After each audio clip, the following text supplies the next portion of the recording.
పోలవరం ప్రాజెక్టుపై తెలుగు రాష్ట్రాల మధ్య వివాదం మరోసారి తెరపైకొచ్చింది.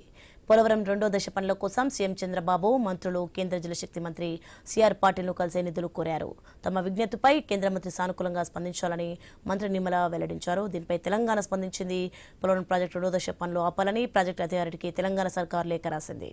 రైట్, ఇదే అంశానికి సంబంధించి మరింత సమాచారం మా ప్రతినిధి ఏలూరు నుంచి భార్గవ్ అందిస్తారు.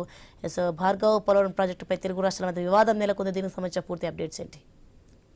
ఖచ్చితంగా కూడా అటు పోలవరం ప్రాజెక్ట్ లో మొదటి కాంటూరు రెండో కాంటూరు అంటే ఇప్పటికే దాదాపు ప్రాజెక్ట్ లో ఉన్నటువంటి ఇరిగేషన్ ప్రాజెక్ట్ నిర్మాణాలు పూర్తయిపోయి వచ్చాయి. అయితే మొదటి దశలో తొలి కాంటూరు 41.15 మీటర్ల మేర నీటిని నిల్వ చేసేందుకు ఎంతవరకు అయితే ముంపు గురవుతుందో వారికి మాత్రమే పూర్తి పరిహారం ప్యాకేజీ ఇచ్చే విధంగా అక్కడ ఊళ్ళను ఖాళీ చేసే విధంగా ఏపీ ప్రభుత్వం గానీ అలాగే కేంద్ర ప్రభుత్వం గానీ చర్యలు చేపట్టింది. అయితే రెండో దశలో అంటే 55.72 మీటర్ల వరకు కూడా నీటిని నిల్వ చేస్తే గనక ఈ ముంపు ప్రభావం ఒడిశా, ఛత్తీస్గఢ్ అలాగే తెలంగాణ రాష్ట్రాల్లో కూడా తీవ్రంగా ఉంటుంది. మొత్తం 1,05,000 కుటుంబాలు ఈ ప్రాజెక్ట్ లో పూర్తి స్థాయి నీటి మట్టం నిల్వ చేస్తే ముంపు గురేటువంటి అవకాశం ఉండగా ఇప్పటి వరకు కేవలం 40,000 మంది కుటుంబాలకు మాత్రమే పూర్తి పరిహారం ప్యాకేజీ ఇచ్చారు. మిగిలిన వారికి అంటే పొరుగు రాష్ట్రాల్లో ఉన్న వారికి ఇవ్వాల్సినటువంటి ప్యాకేజీ గురించి ఎటువంటి స్పష్టమైన హామీ కూడా లేదు అనేది కూడా ఈ రోజు స్పష్టంగా తెలుస్తుంది. అయితే దీనికి సంబంధించి ఆ పూర్తి అడ్డంకులు తెలంగాణ గానీ అటు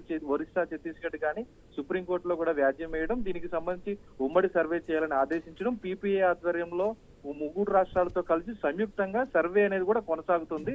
అయితే ఈ సర్వే పూర్తవకుండానే ఏ విధంగా రెండో దశ పనులు చేస్తారు అంటూ కూడా ఈ రోజు తెలంగాణ నుంచి ఈఎన్సీ నుంచి కూడా పీపీఏకు లేఖ వెళ్లడం అనేది కూడా ఈ రోజు ఒక చర్చనీయాంశంగా మారింది కూడా చెప్పుకోవచ్చు. ఎందుకంటే దీనికి కారణం నిన్న అటు సీఎం చంద్రబాబు కేంద్ర మంత్రులు రాష్ట్ర మంత్రులతో కలిసి పీపీఏను కోరడం, అది కేంద్ర జలశక్తి మంత్రిని కలవడం వల్లే అని కూడా చెప్పుకోవచ్చు. దీని మీద మరి పీపీఏ ఎలా స్పందిస్తుందో కూడా వేచి చూడాల్సిన పరిస్థితి. Right, thank you Bhargav.